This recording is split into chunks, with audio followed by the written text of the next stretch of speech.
Namaste, welcome. Thank you for being here.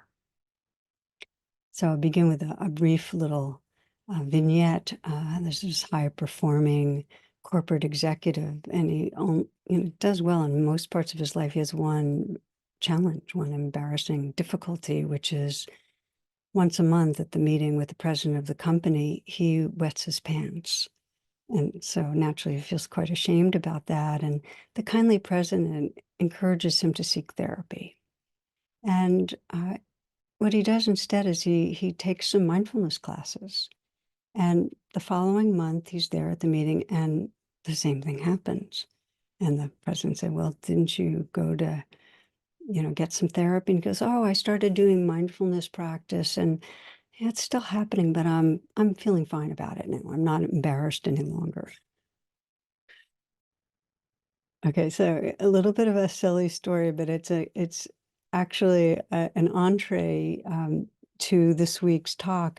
We're doing part 2 on embodied presence, and we're going to be focusing in this week on how to be present with and relate mindfully and heartfully to physical challenges and to pain, and of course, it clearly does not mean that we don't also take care in other ways. But there's a huge amount of suffering that goes on when we have pain, acute sicknesses, where we're kind of in reaction to what's going on, fearful, angry at our bodies. There's all different dimensions of reaction. So it's a deep inquiry. How do we find some equanimity, some presence, some ease in the midst? And in that, less suffering with whatever's going on. So in the broadest way, this talk and the last one, last week's, is the invitation rather than living so fully in our minds, which is just full with reactivity and planning and worrying and the future and the past, shifting to a more embodied presence, which is really the portal to living with creativity and wisdom and our full heart. So I hope you find this valuable. There's a story about a Buddhist master who was asked how come he meditated, and his response was to see the tiny purple flowers by the side of the road as I walked to town each day.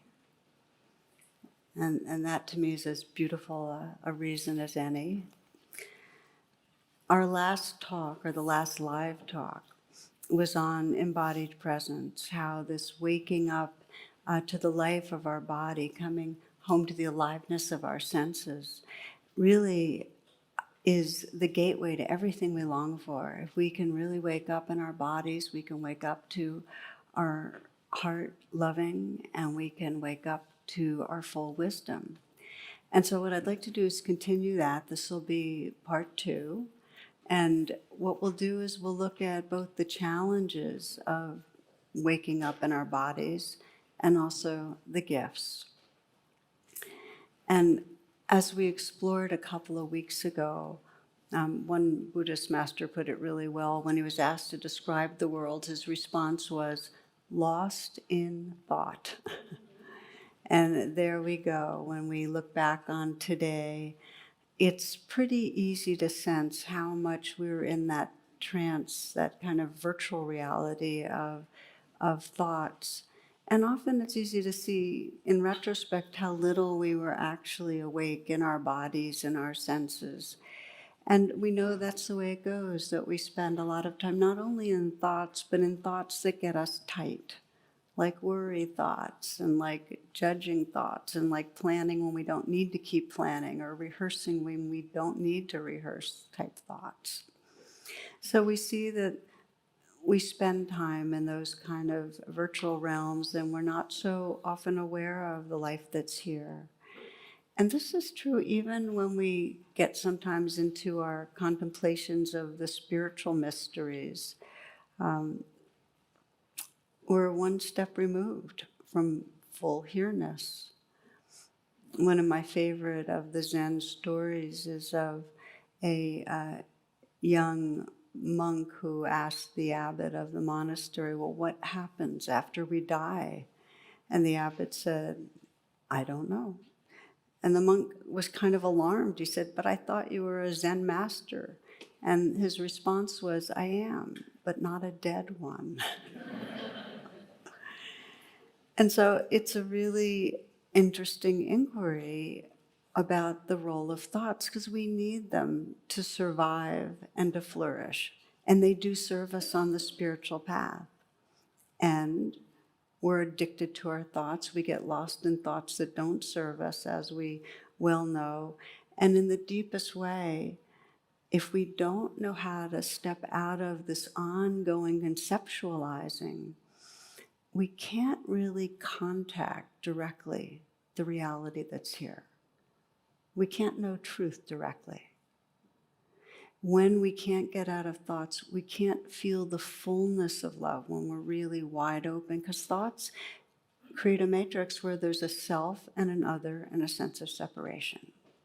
So we need to wake up out of our thoughts and the challenges, and here's the bottom line challenge, that when we wake up out of thoughts and come into our bodies, we're coming into the wilderness, because we're coming into the domain where it can feel raw and where there can be an intensity of pleasure and unpleasantness and pain. And so there's these either inner weather systems, we can't control them. We're just, if we're opening to our bodies, we're just feeling what's there. And it's much easier to remove ourselves and stay in the mental control tower. We dissociate. I always love George Carlin's phrase. He says, I'm not into working out. My motto is no pain, no pain, you know. And the reality is we don't like hanging out with pain, you know. We want to fix it or get away from it in some way. So we'll look at together how we can practice when we do have physical or emotional pain. We'll look at that some. And I'm curious, how many of you have noticed when you started meditating that you do find you have a lot of pain that you're working with? Can I see by hands? So there's a lot of us. For those of you that aren't watching, that was probably 50%. And that's just like right now, or a lot of pain. All of us experience pain at some time or other. I can say for myself that I've had my reasonable share. I had a period where I had pretty ongoing chronic pain for about 6 years, sometimes acute, not always acute, but chronic, which can really be exhausting. And of course, I know many people that have had it way worse, but I know what it's like to sit down to meditate and everything in me is going, I don't want to be feeling this. You know, I just don't want to sit with this.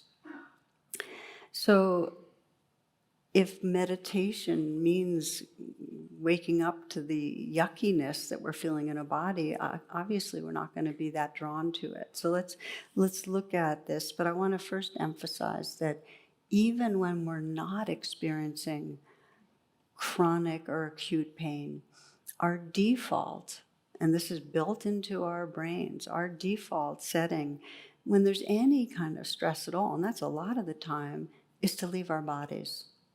We immediately go to how to control things and fix things, and we leave our bodies. And you might have noticed that the more stressed you get, I always liken this to riding a bicycle, and we're riding away from presence, and the more stressed we get, the faster we're pedaling to kind of get somewhere and do something and fix something. And then with that, there's that sense, there's not enough time.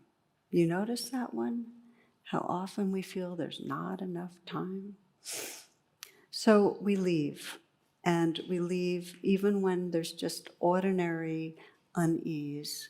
We leave our bodies and we kind of go into that, kind of some habit of the mind or behavior to take us away from that discomfort.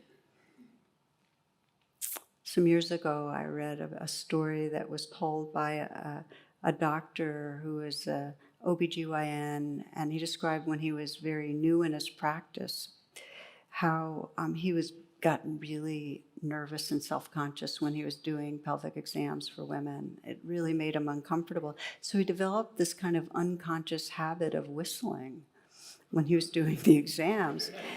And one day he describes her, he was doing an exam on one woman and she started giggling.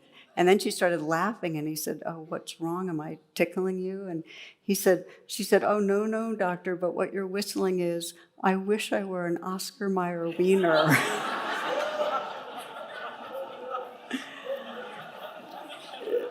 So we leave, we get into our habits, and some of them are more, some of them cause more harm, some of them don't cause harm. But the deal is, the more intense our discomfort, the more fully we dissociate.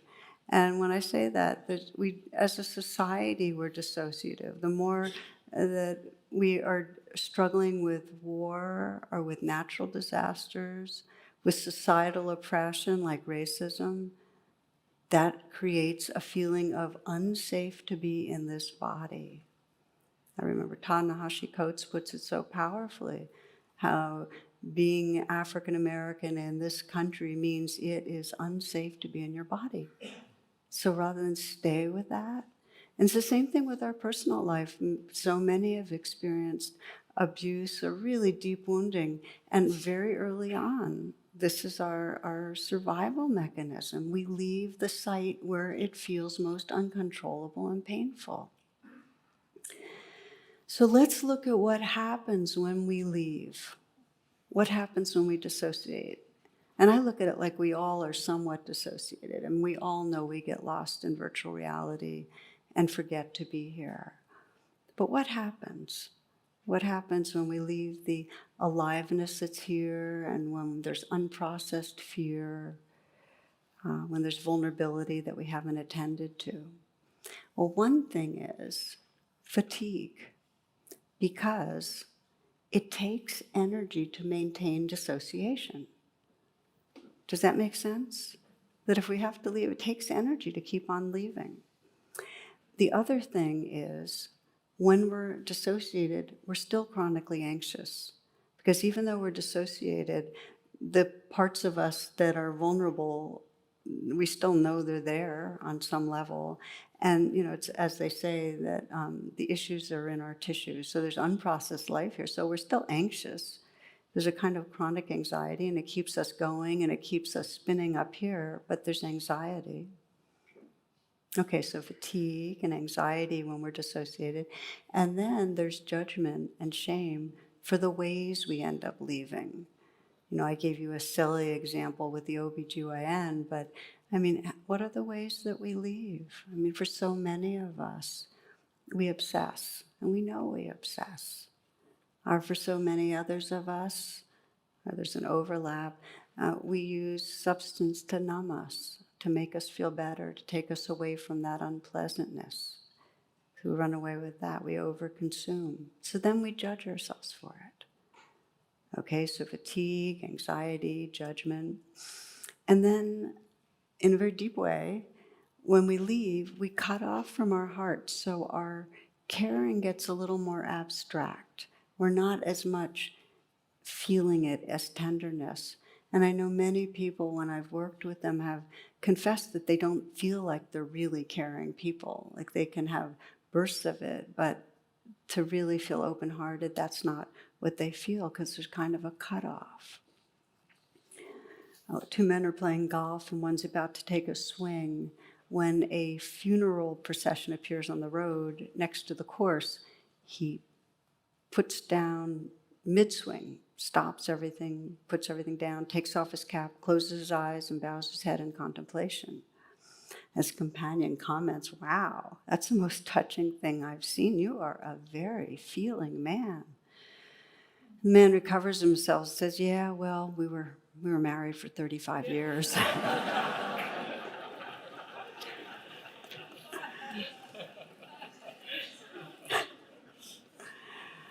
So, cut off from our hearts. And there's there's a lot of levels of what happens when we dissociate. I'm naming some of the ones that are really common. We also get cut off, and this is if you think of chakras, we get cut off from this area here, our belly, our pelvic area, which is considered the really site of our authentic power. So when we're lost in our virtual reality, we're actually cut off from an embodiment that has to do with being empowered. We might have power from anger, a kind of mental kind of power, but it's not authentic power. Does that make sense? Kind of looking around. Okay. The last thing to mention is that when we're not embodied, when we're cut off from the source of our intuition and our wisdom. So there's a lot of compelling reasons to come back into wholeness, into this embodied presence, to feel that we're here. And you might just, in these moments, sense how here are you? And not to judge, but just to notice if you've been aware of your body sitting here, if you feel like you have feet, or if you're actually filling your feet with awareness. And if you feel like you have arms, or whether they're actually alive, tingling, vibrating, to feel yourself here. So we'll talk about how do we return, and then we're going to go further into when it's really difficult, how do we return. The most basic practice in how to return, well, during the day, when we notice we're in trance, when we notice we've completely left, if we can pause a moment and just invite ourselves back, interrupt, even for a short time, pause and breathe and just feel ourselves coming back, that's a really important practice through the day. If you're in conversation with someone, and you can even just for a moment say, be here, feel your breath, you will actually be in a relational field, more of a resonance field. You'll pick up more, you'll be more responsive, you'll be less habituated and automatic. Even just a few moments of breathing and saying, be here. It's really, really powerful. If you can move through the day and choose a few times during the day where in particular you're going to invite yourself to arrive. And by that I mean maybe when you're walking to a post box, you say, this walk is when I'm actually going to feel myself walking. Or something like that. Or it might be when you're making your bed. When you make your bed, you're going to actually feel the movements of making your bed. I think the best one, and all of us can do this, do it for a week and see what happens, is make your shower or your bath, if you happen to take a bath, the time that you're actually going to open to sensations. They're typically on the nice side of sensations. You know what I mean?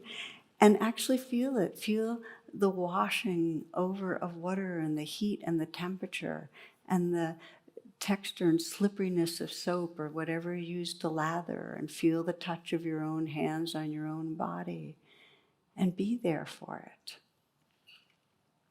I've shared how I remember once, it was about a year and a half ago, being in the shower and thinking about a talk I was going to give on how to become more present, and realizing that I had just completely lathered my hair with shaving cream. And so be in the shower and actually be there. Don't think about being there if you can possibly do that. So that's during the day, how to really come back and make a point of saying, can I be in my body, especially for the important conversations. Then there's the daily practice where you take whatever time you take each day to actually come into stillness and include in your daily practice a body scan. And it can be a short one or a long one, but move through your body enough so that you know you're awake in the different parts of your body. So you can sit there and feel this body breathing and actually feel the sensations and aliveness that's here from the inside out. And if you're wondering what I mean by this, let's just try something out. Take a moment to pick up your hand and look at your hand. And first of all, just notice it. You might even mentally say, oh, my hand, and kind of roll it around. And you might have opinions about your hand, like, oh my God, how did it get so wrinkly and veiny? Oh, my fingernails, or oh, it looks pretty strong, or whatever it is. Just look at your hand, and you might even pick it up as I am, kind of in front of you. And now close your eyes and let any idea of hand go and just feel it from the inside out. And you might begin to just move slowly your arms, so your hand is kind of traveling in front of you, back and forth.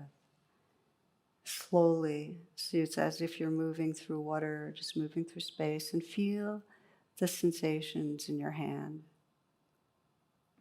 See if you can soften as you move.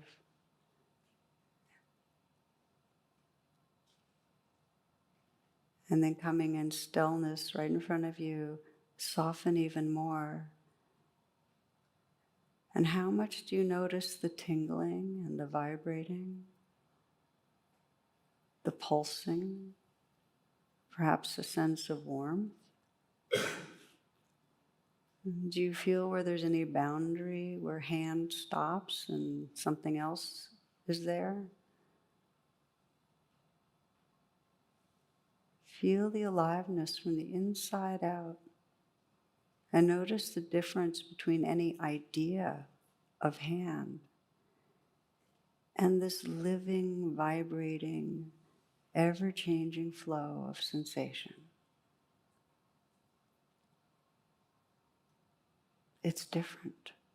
This is the difference between a virtual reality of thoughts and the mystery and aliveness of embodiment. You can let your hand very slowly relax down. Pema Chodron says, this very body that we have that's sitting here right now, with its aches and its pleasures, is exactly what we need to be fully human, fully awake, fully alive.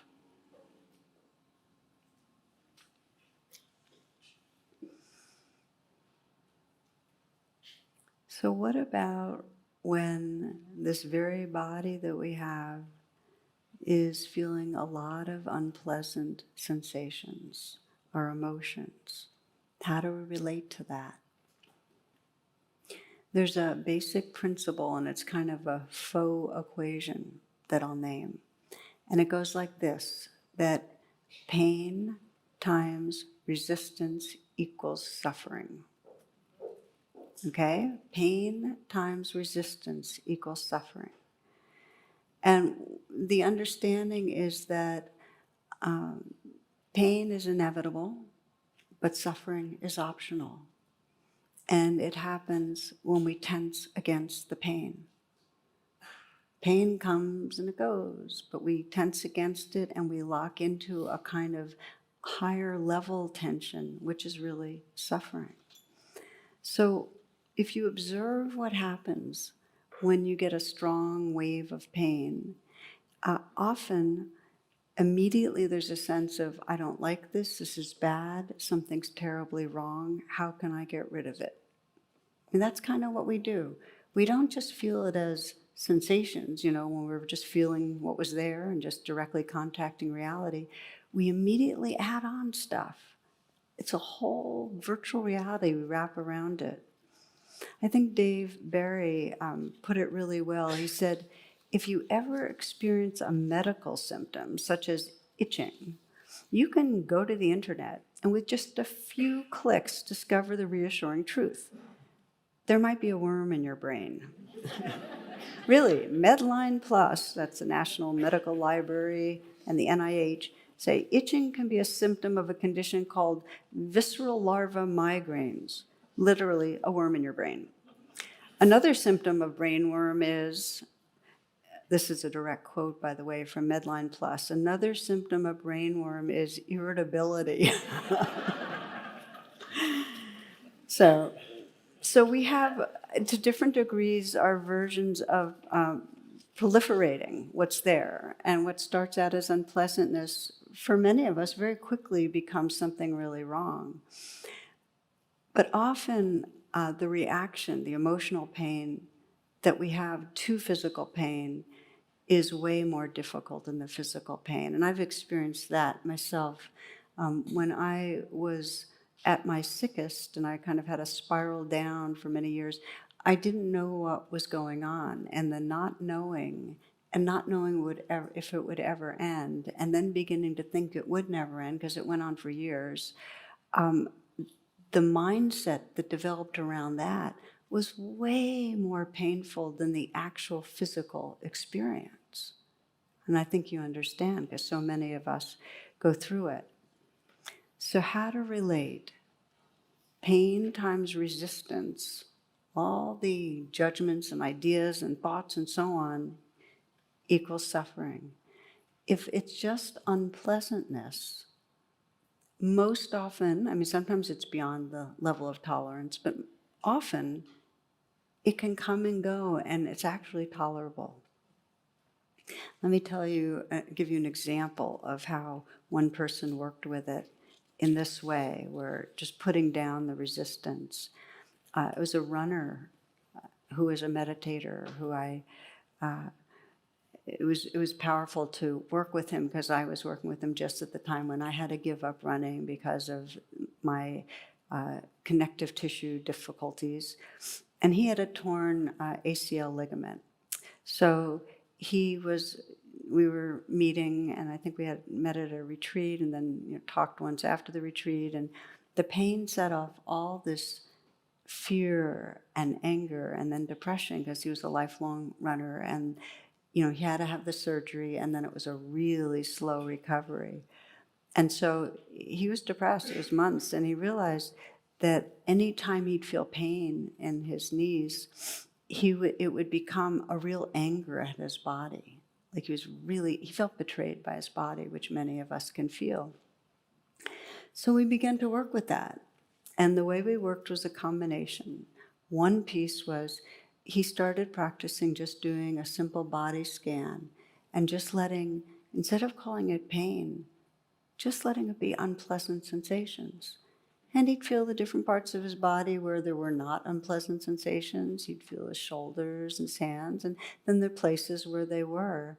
And he'd just start getting the knack of directly contacting the reality of the sensations. Okay, it's like this. Pleasant, tingling, vibrating, unpleasant, sore, squeezed, tender.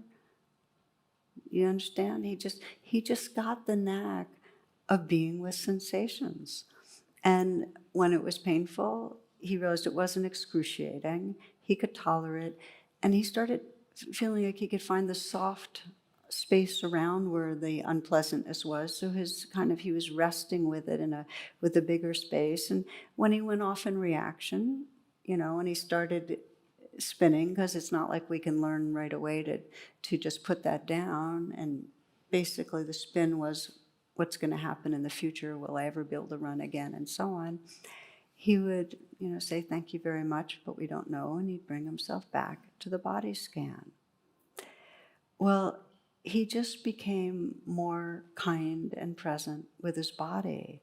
And he found it helped him in recovering. He was actually more responsive and attuned to his body, so he knew how not to injure himself. And he recovered enough so he didn't go back to full running. He ended up doing fast walking and doing other types of exercise more. But he described it to me. He said, when I was running, I was using my body like a machine. I never was occupying my body. Now I'm inhabiting my body. And whether it's the walking or the swimming, or whether I'm doing yoga, because he started doing yoga, I'm more alive than I've ever been before, even though I can't run. So I share this story because there are many of us that are in that range of it's not excruciating, but we have a lot of proliferation wrapped around it. And there's a real power to waking up out of the story. That's the resistance. And just feeling sensations as sensations. I know for myself, in some way, just the words, this belongs, when I feel a wave of pain, like right now, as I mentioned earlier to some of you, I have a bit of the tail end of a virus. I'm struggling with something that my granddaughter passed on. And for the first few days, it was one of those real kind of feeling all that kind of queasy, achy, and so on. And I just kept saying, this belongs. This is just the weather system right now. And it just created a lot more space than if I started computing when will it be gone and will I be able to show up for Wednesday night and all those things I often do. There's increasing science on this that's so interesting to me. These several double-blind studies where instead of resisting what's going on, when there's pain and difficulty in parts of our bodies, there's really a sense of openness and presence. There's actually greater access of the immune system to that area of injury. I think that's really interesting. The immune system obviously is going to not work as well when we're stressing. So it's not that hard to relate to. One friend of mine had psoriasis on both of his arms, and he did an experiment. This is a very non-clinical experiment, but he sent loving kindness to one arm, but not the other. And he swears it got better. So I wrote a lot about this in beginning in Radical Acceptance, about how to work with pain and not resist it and not call it pain, just be with sensations. And one man, Eduardo Okubaru, read it and he said, "Your book helped me a lot to cope with pain some days ago when I had terrible renal colics due to a kidney stone. Once I expel it, I will name the stone after you." I thought that was the highest praise I've ever gotten. Okay, so let's now look at what happens if it's not within that toleration. It feels really strong. How do we work with difficult pain? And one of the most basic ways is to become aware of the parts of your body where you aren't feeling pain. It might be your hands, or it might be your shoulders, or your feet. Or you might be aware of something around you that isn't painful, maybe in the sounds around you. Or you might become aware of a person that brings up good feelings and feels safe, or an activity. But come up with something else that's like an anchor for your attention that's different than the pain. Okay, so you might be sitting here right now, and you can do this, as we'll just practice it a little. And you might notice that there's somewhere in your body that's not feeling so good. And if you don't have any uncomfortable feelings in your body right now, I'm happy for you.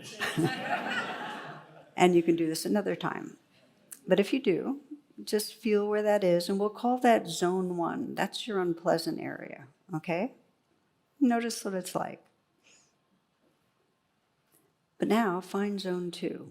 And by zone 2, as I mentioned, it could be some area in your body that feels neutral. You might soften your hands and feel that that's kind of neutral. Or it might be that for zone 2, you just are listening to the sounds around you, the sound of my voice and the space that's here. And that could be zone 2. Or there might be somebody that brings you feelings of happiness or peace, good mood. It might be your dog. And just to have the image of that person or being. Or it might be a landscape that's kind of sacred to you.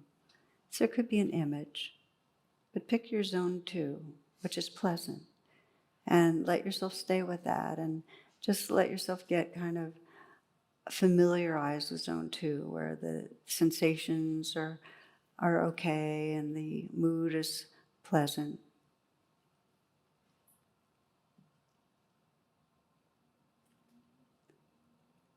And then see if you can move back and forth so that you're aware of zone 2, the pleasantness, and then just dip in a little to zone 1 so you're feeling it, feeling the unpleasant sensations. And then go back to zone 2.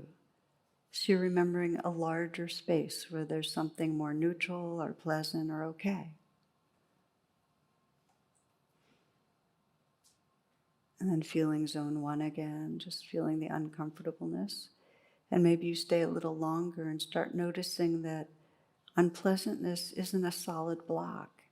It's a changing movement of sensations. And you might sense a space around it, space between unpleasant sensations. And then if it feels like a lot again, go back to that more neutral experience, maybe your hands, or sounds, or a pleasant image. And the value of this is that you're not getting rid of and resisting the unpleasantness, but you're helping to keep yourself connected to a larger space.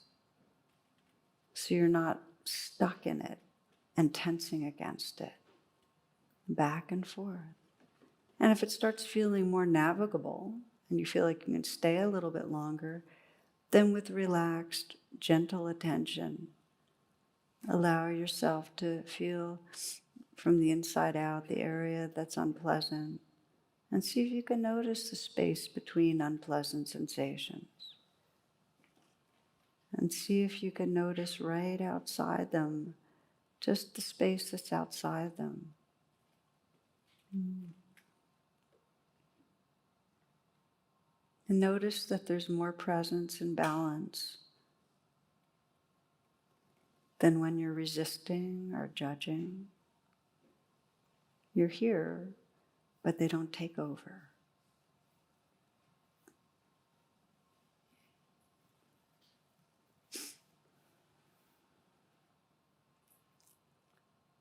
And take a few full breaths and come on back.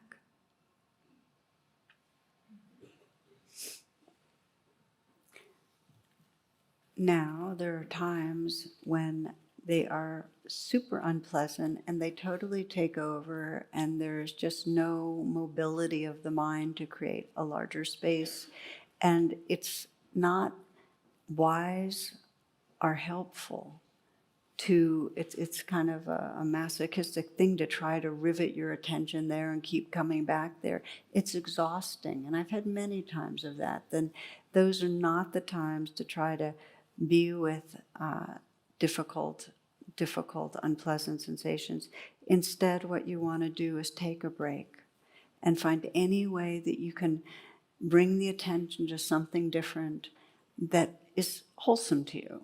And it might be music, and it might be a cup of tea, and it might be talking to a friend, or it might be going for a walk, or it may be in some way just listening to the right music, or listening to a talk, or whatever it is. But something where you feel some resource, some way you're resourced and replenished. For one little girl, and I heard this story when they were from the Minds organization that brings mindfulness to the inner city and other places. One little girl, when she got really upset, she said she puts her hand on her dog's heart, and that's how she resources. So in some way, find your way to putting your hand on a dog's heart, or in some way, bringing yourself some comfort and taking a break. And this is particularly true if there's trauma, because we're talking about physical pain, but it's the same with emotional pain. If it's really strong, by trying to be with it, we can end up re-traumatizing ourselves, and that does not serve anything. So the bottom line is our issues are in our tissues, and even with trauma, we have to gradually learn to re-enter our body, to bring compassion, gentle interest, care, and reparent what's there. We need to be in touch, but it has to be gradual. And we have to begin by knowing how we can find safe space that isn't where we are being dominated by the unpleasantness. The metta meditation, loving kindness, can be a very powerful way if you're feeling a sense of trauma or a lot of pain in the body, just to be offering yourself care with your words and with images can be a way of creating a larger space and not getting in the grip of the pain. So I started this by saying we leave regularly. And whether we have a huge amount of pain or we are just, it's just the default in the brain because there's some stress and we're in the habit of obsessing and judging and worrying, we leave regularly. And then, of course, the more trauma, the more we leave. I'd like to end this by talking about two related gifts that come just as we have the intention and we begin to navigate back into our bodies, because they're so precious. And the first one I have pointed to, which is we become more intimate with life. Intimacy, whether it's with our inner life or with each other, we have to be here for it. So when we're in our bodies, we are more empathetic, we're more attuned. We actually can listen and respond to ourselves and each other with a lot more sensitivity. I'd like to share with you and invite you to kind of listen to this as if you're hearing it from your own inner life speaking to you. It's a beautiful prayer. It's called a felt sense prayer. I am the pain in your head, the knot in your stomach, the unspoken grief in your smile. I'm your high blood sugar, your elevated blood pressure, your fear of challenge, your lack of trust. I'm your hot flashes, your fragile low back, your agitation, your fatigue. You tend to disown me, suppress me, ignore me, inflate me, coddle me, condemn me. You usually want me to go away immediately, to disappear, to slink back into obscurity. More times than not, I am only the most recent notes of a long symphony, the most evident branches of roots that have been challenged for seasons. So I implore you, I am a messenger with good news, as disturbing as I can be at times. I'm wanting to guide you back to those tender places in yourself, the places where you can hold yourself with compassion and honesty. If you look beyond my appearance, you may find that I am a voice from your soul, calling you from places deep within that seek your conscious alignment. I may ask you to alter your diet, get more sleep, exercise regularly, breathe more consciously. I may encourage you to see a vaster reality and worry less about the day-to-day fluctuations of life. I may ask you to explore the bonds and the wounds of your relationship. I am your friend, not your enemy. I have no desire to bring pain and suffering into your life. I'm simply tugging at your sleeve, too long immune to gentle nudges. I desire for you to allow me to speak to you in a way that enlivens your higher instincts for self-care. You are a being so vast, so complex, with amazing capacities for self-regulation and healing. Let me be one of the harbingers that lead you to the mysterious core of your being, where insight and wisdom are naturally available when called upon with a sincere heart. Let me be one of the harbingers that leads you to the mysterious core of your being, where insight and wisdom are naturally available when called upon with a sincere heart.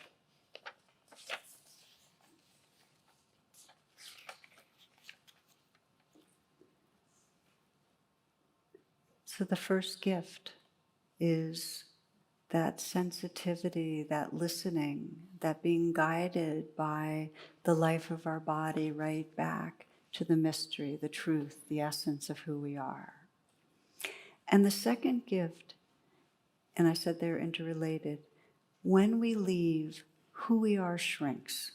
The sense of who we are becomes the narrative self. That's one way to describe it. We're living in the story of ourself. It's a self-centeredness, but we've lost touch with our heart, with our wholeness of being. As we reconnect, we start inhabiting the very ground of being. And I can speak for myself, as I mentioned earlier. I had this kind of 8-year decline, and my prayer over and over again was, can I find freedom in the midst of feeling really terrible? And it was periodic bouts of a lot of pain, but when it was extreme, as I mentioned, there was a lot of fear and a lot of sense of loss. So what I started doing, because I realized that when I left it, when I tried to fix myself or when I condemned my body, and a lot of times felt shame about like, I'm not taking good care of myself, I was going into this very small dissociated self, just as I was describing. It was a kind of story of myself. So my practice became contact reality. Just contact reality. Have the courage to be with what's here. And it wasn't in a kind of harsh way. It was like, just open into what's here and let it unfold itself. And so that's when I started really using these words, this belongs. Okay, this pain, right? This moment belongs. This fear belongs. This grief about losing mobility. This grief about losing my capacity to do things that I love. This belongs too. And as I let go of the resistance, remember, pain times resistance equals suffering. As I let go of resistance and let it belong, I started opening into this space, this heart space, where I really had room for the grief and the pain and the discomfort. And that heart space was more the truth and preciousness of who I am than any of the stories. And then, as happened for me, I really got better. I'm much, much better. And I got that takeaway of when it's difficult, not to resist. Because if we open to what's happening, we become that openness. This is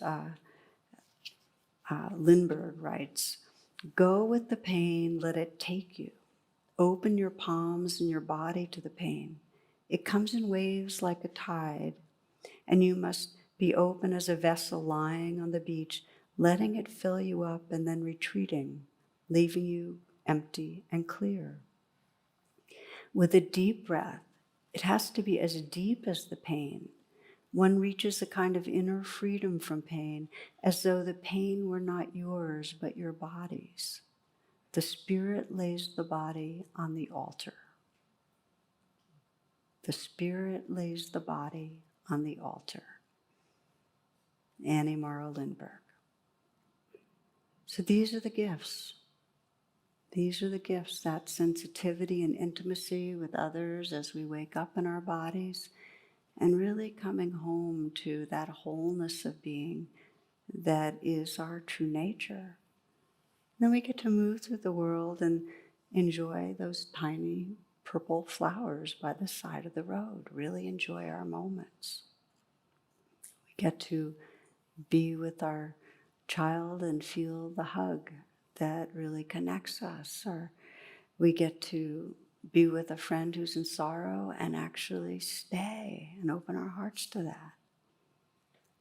We get to open to the night sky. We're here. So let's close in a very simple way. I invite you to come into stillness and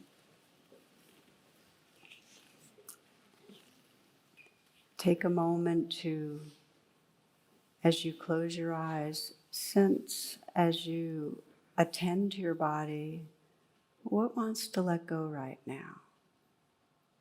Where is there some habitual tightness that wants to release a little bit?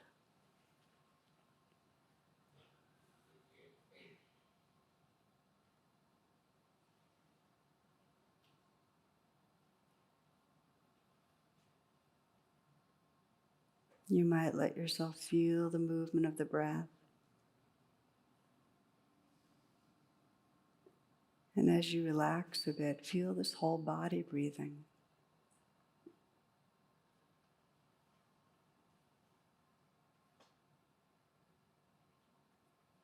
A gentle, receptive attention.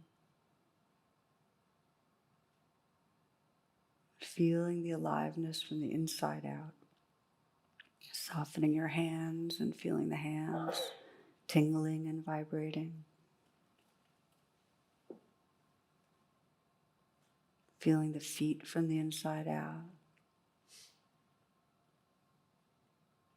Letting your whole body fill with awareness and aliveness.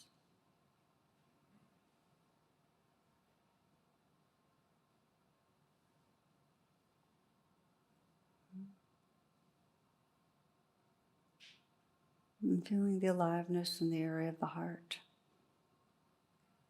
The tenderness of the heart. This heart space that's here.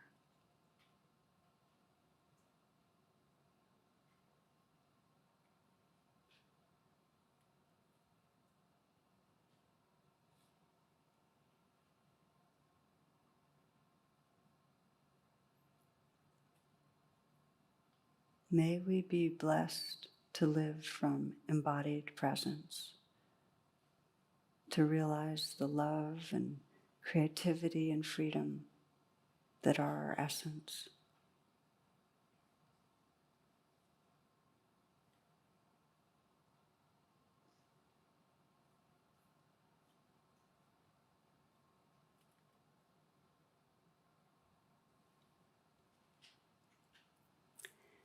Namaste, and thank you for your attention.